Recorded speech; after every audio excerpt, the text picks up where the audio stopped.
할렐루야, 좋은 아침입니다. 우리 옆에 있는 분, 앞뒤 있는 보시고 인사합시다. 오늘 더 건강하세요. 오늘 더 사랑하세요. 네. 예배 오신 모든 분들을 주님의 이름으로 축복합니다.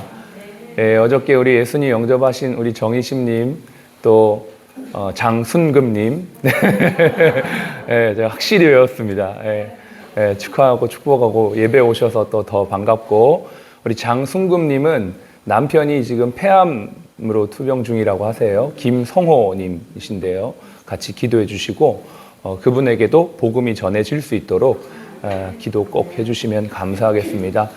네, 오늘은 목요일 열린 예배로 하나님 앞에 예배 드리는 날입니다. 먼저 본문을 보시죠. 하나님의 말씀 신약 성경 로마서 8장입니다.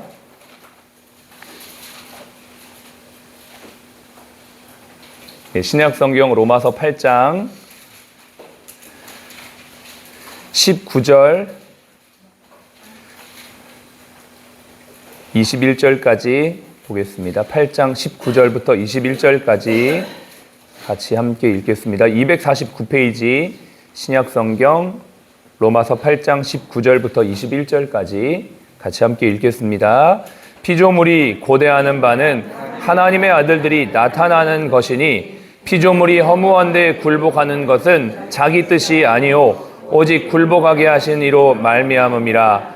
그 바라는 것은 피조물도 썩어짐의 종노릇한 데에서 해방되어 하나님의 자녀들이 영광의 자유에 이르는 것이니라. 아멘. 언뜻 보면 좀 어려운 말씀 같지만 사실은 쉬운 단순한 내용입니다. 뭐냐면 이 세상의 피조물들은 하나님이 창조한 이후로부터 죄가 들어오고 죄 때문에 다 타락하였어요. 깨어졌어요. 온전치 못하다는 겁니다. 사람과 하나님과의 관계, 사람과 사람의 관계, 사람과 자연 모든 만물의 관계가 죄 때문에 다 깨어졌다는 거예요. 그래서 고통하고 신음하는 거죠. 여러분, 우리가 얼마나 많은 어려움이 있습니까? 인생을 사는 동안에 또 일터에서 관계 가운데 또 여러 가지 가족 안에서 크고 작은 갈등들이 얼마나 많은지 몰라요. 그 가운데 고통하고 신음하는데 피조물들이 그런 고통과 신음 속에서도 바라는 게 있는데 뭐냐면 하나님의 아들들이 나타나는 것을 바란다 그랬어요. 하나님의 아들들이란 누구를 의미할까요? 바로 예수 그리스도를 통해서 온전히 회복되어진 자들을 말하는 거죠. 하나님의 아들들이 이 땅 가운데 나타나서 깨어진 세상의 곳곳에서 하나님의 회복과 치유를 전하여서 비록 온전하지 않지만 완전한 하나님 나라는 천국에서 이루어지지만 이미 이 땅 가운데 오신 그 예수 그리스도를 통해서 회복되어진 신자들이 곳곳에서 사회 곳곳에서 가정에서 회복하는 역사를 이루기를 바라는 것, 그게 오늘 성경이 말하는 것이죠. 저와 여러분들이 하나님의 백성으로 온전히 살아가는 것, 또 우리가 있는 자리에서 우리의 삶을 통해 하나님이 전해지고 예수 그리스도를 통해 온전한 치유와 회복이 되어지는 것, 이게 바로 하나님의 원함, 하나님의 뜻, 하나님께서 기뻐하시는 것이다 라는 것이죠. 여러분, 이 하나님의 뜻이 바로 저와 여러분들의 뜻이 되기를 바랍니다. 정말 하나님 사랑하는 자들은 하나님 뜻대로 살고 싶은 마음이 막 생겨나요. 이전 것은 지나갔으니 보라 새 것이 되었도다. 이제 우리에게는 새로운 원함이 생겼는데 내 뜻대로 살고 싶은 원함이 아니고 하나님 뜻대로 살고 싶은 원함이 예수 믿는 자들에게 생겨나는 것이죠. 그래서 저와 여러분들의 마음속에는 하나님의 원함, 하나님의 소원이 막 있는 거죠. 어떻게 하면 하나님 뜻대로 살 수 있을까? 어떻게 하면 하나님의 뜻이 이루어질 수 있을까? 그 뜻대로 우리가 오늘도 모여서 아침에 기도하고 예배하고 하나님 앞에 간구하는 줄로 믿습니다. 우리 한 절만 더 볼까요? 갈라디아서입니다. 308페이지 갈라디아서 5장 308페이지 갈라디아서 5장입니다. 22절, 23절 말씀 같이 한번 보겠습니다. 같이 읽겠습니다. 오직 성령의 열매는 사랑과 희락과 화평과 오래 참음과 자비와 양성과 충성과 온유와 절제니 이 같은 것을 금지할 법이 없느니라. 아멘. 하나님의 아들들, 어떤 사람이냐? 성령에 충만한 사람들입니다. 성령에 충만하면 어떤 일들이 일어나냐? 열매가 나타나죠. 변화가 된다는 겁니다. 9가지의 성령의 열매가 나타납니다. 그 중에 오늘 저가 여러분과 함께 나누고 싶은 것은 어제의 말씀에 이어서 충성, 즉 신실이라는 거예요. 여러분, 신실이란 단어와 충성이란 단어는 글자가 다르지만 원어는 같은 의미입니다. 같은 한 근원에서 나온 단어예요. 그러니까 번역이 신실로도 되고 충성으로도 되고 믿음으로도 되는 거예요. 성경에 보면 충성, 신실, 믿음이 다 같은 한 원어에서 나온 단어들이라는 거예요. 그래서 오늘 우리가 성령의 사람, 하나님의 사람들이 이 세상 곳곳에 배치가 돼서 하나님이 하나님의 원함을 이루기를 원하는데 그 중에 어떠한 형태로 이루기를 원하시냐면 충성, 신실로 하나님이 그 뜻을 이루기를 원한다는 거예요. 어저께 우리가 달란트 비유를 들었죠. 5, 2, 1 달란트를 받았습니다. 하나님께서 원하시는 것은 뭡니까? 위임을 하여서 그 위임을 남기는 것이 하나님의 뜻이 아니라 하나님께서 그것을 신실하게 감당하는 모습을 원하셨던 거죠. 그래서 1 달란트 받았던 자가 아무것도 하지 않고 그대로 자신의 달란트를 고스란히 돌려줬을 때 이 악하고 무익한 종아, 내가 만약에 남기는 걸 원했다면 이자를 받지 않겠느냐? 차라리 그걸 은행에 맡겨서 원금과 이자를 취리하지 않겠느냐? 이렇게 말씀하시는 거예요. 하나님이 원하는 것은 어떤 것을 많이 남기는 것 이전에 우리가 하나님께 받은 것을 신실하게 잘 관리하고 청지기로 살아가는 것이다 라고 말씀을 나눴습니다. 그래서 어저께 결론이 이러했어요. 복음은 하나님 나라에 대한 얘기입니다. 저와 여러분들이 하나님을 믿고 예수 그리스도의 백성이 되어서 이 땅을 살지만 하나님 나라를 세우는 거예요. 아까 로마서의 말씀처럼 하나님의 아들들이 나타나는 것을 이 세상은 고대하고 있다는 겁니다. 하나님의 아들들이 어떻게 해요? 하나님의 뜻대로 이 세상을 살아갈 때 공의와 정의와 사랑과 화평이 이루어지는 것, 그걸 모든 피조물이 고대하는 것이죠. 그래서 우리는 세상 나라를 살지만 우리는 하나님 나라를 사는 자들이라는 거, 복음 안에 있는 사람들 하나님 나라 안에 있다는 걸 잊지 않아야 합니다. 두 번째, 우리에게 주신 시간, 재정, 사람을 맡은 우리는 청직입니다. 내게 주신 시간, 인생은 한정돼 있어요. 영원하지 않습니다. 70이든 80이든 정해진 시간이 나에게 주어졌습니다. 5, 2, 1 달란트 주어진 것처럼 우리에게 어떻게 얼마만큼의 시간은 모르지만 주어져 있어요. 그걸 잘 관리해야 돼요. 두 번째, 재정입니다. 어떤 사람은 많은 재정을 맡았고 어떤 사람은 적당한 재정을 맡았죠. 다 다르지만 그것도 우리가 청직입니다. 또 우리에게 주신 사람, 굉장히 중요한 내용입니다. 이건 우리에게 주신 자녀들, 기본적으로 자녀들이 있고요. 우리에게 주신 일터에 함께 일하는 직원들, 교회에 있는 목원들, 또 순원들, 또 성도들 다 우리에게 맡겨주신 사람이죠. 이 사람들을 어떻게 해요? 잘 맡아서 섬기는 청지기의 역할을 우리 하고 있다는 거예요. 우리는 일해야 돼요. 사람이 하루에서 24시간 중에 거의 3분의 1을 일터에서 시간을 보냅니다. 우리가 열심히 일해야 하고 그 일을 통해 하나님께 영광을 돌리는 것, 그리고 하나님 우리의 능력에 맞춰 자원을 맡겨주셨고요. 소명을 이룰 수 있는 충분한 재능, 1 달란트가 무려 노동자가 15년에서 20년을 일할 수 있는 만큼의 달란트, 재정이라고 했어요. 엄청난, 충분하다는 겁니다. 하나님 우리에게 충분히 주셨어요. 재능을. 난 이거 못해요. 저거 못해요. 아니요. 하나님이 모세에게 저 이거 못하는데요. 저거 못하는데요. 아니, 내가 너에게 이것도 줬고 저것도 줬고 아론도 붙여줬고 다 주셨습니다. 우리에게 할 수 있는 걸 주셨어요. 그래서 우리에게 주신 것을 우리가 기억해야 되고요. 언젠간 결산할 날이 있습니다. 우리의 믿음은 행위를 통해 입증됩니다. 믿음이 있는 사람, 그 삶을 통해 나타나는 것이다.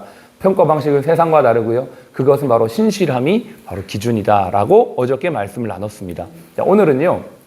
충성에 대해서, 신실에 대해서 조금 더 깊이 있게 가보겠습니다. 신실의 표현은 크게 2가지가 있다라고 말씀을 드렸습니다. 하나는 충성. 보면은 고린도 전서 4장 1절 2절 같이 한번 읽어볼까요? 시작. 사람이 마땅히 우리를 그리스도의 일꾼이요 하나님의 비밀을 맡은 자로 여길지어다. 그리고 맡은 자에게 구할 것은 충성이니라. 맡은 자, 우리에게 하나님이 맡겨진 모습은 바로 이 신실함이다. 충성으로 표현되어 있고요. 계시록에 보면 내가 죽도록 충성하라. 이것이 또 신실하라라는 의미로 또 표현이 된다라는 것이죠.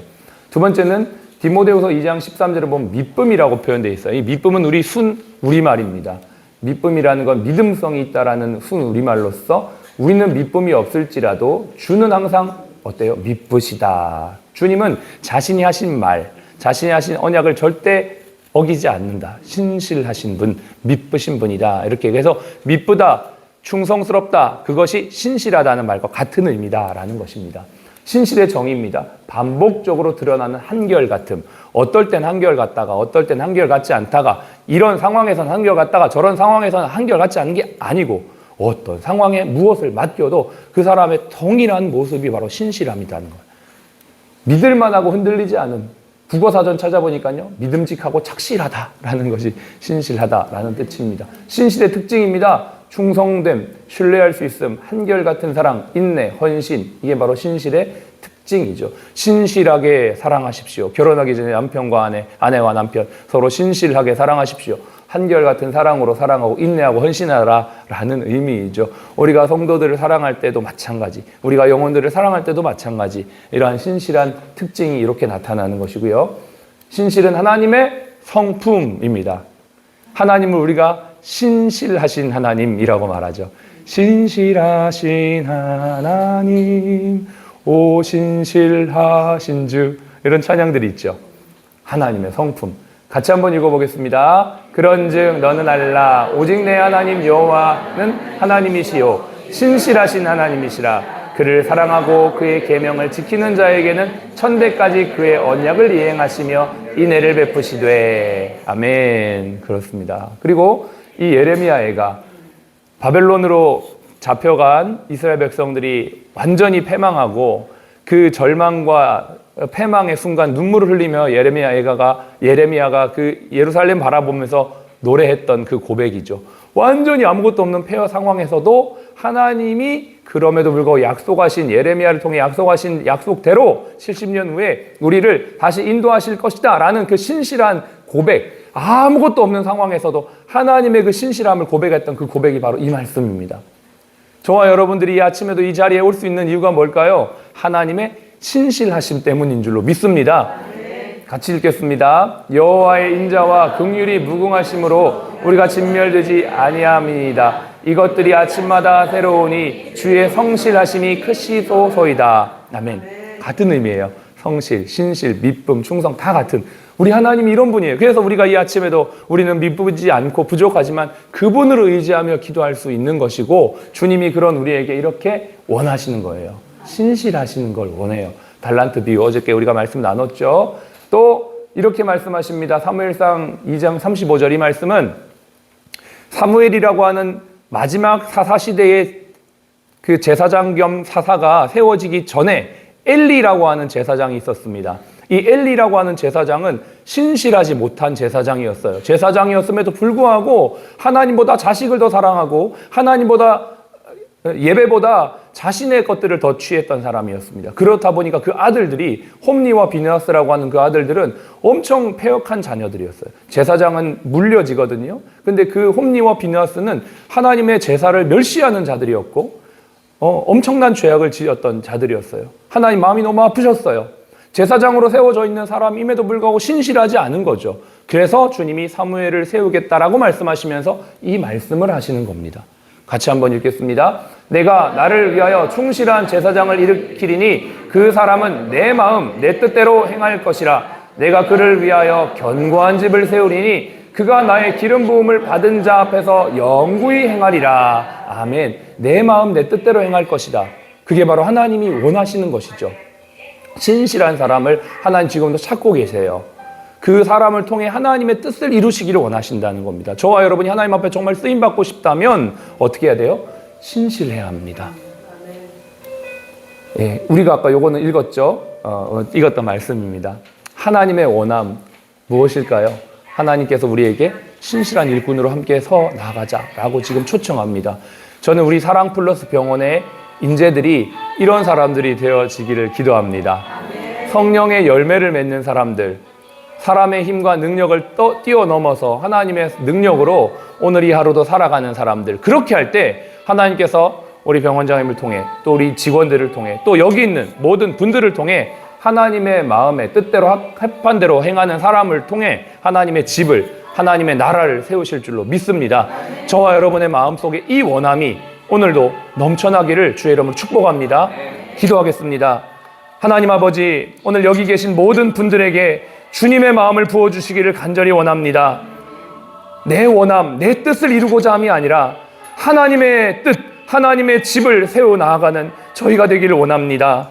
하나님, 우리가 이 일터에서 오늘도 일을 하고 있습니다. 어떤 사람은 그냥 벽돌 한 장 열심히 쌓는다라고 하지만 어떤 사람은 하나님의 성전을 짓는다라는 마음으로 일을 하고 있을 것입니다. 하나님, 우리가 어떠한 마음으로 어떻게 일을 하는가에 따라 결과가 너무나 달라지는데 우리가 하나님의 나라를 바라보며 일할 수 있는 신실한 주의 사람들이 될 수 있도록 축복하여 주옵소서. 지금은 우리의 생명이요 부활이신 예수 그리스도의 은혜와 아버지 하나님의 극진하신 사랑하심과 성령님의 내주교통 충만 인도하심이 오늘 하나님의 뜻대로 신실함을 따라 살기 원하는 우리 모든 사랑 플러스 가족 머리 위에 또 모든 환우분들 머리 위에 지금부터 영원까지 함께 하시기를 예수님의 이름으로 축복하며 기도합니다. 아멘.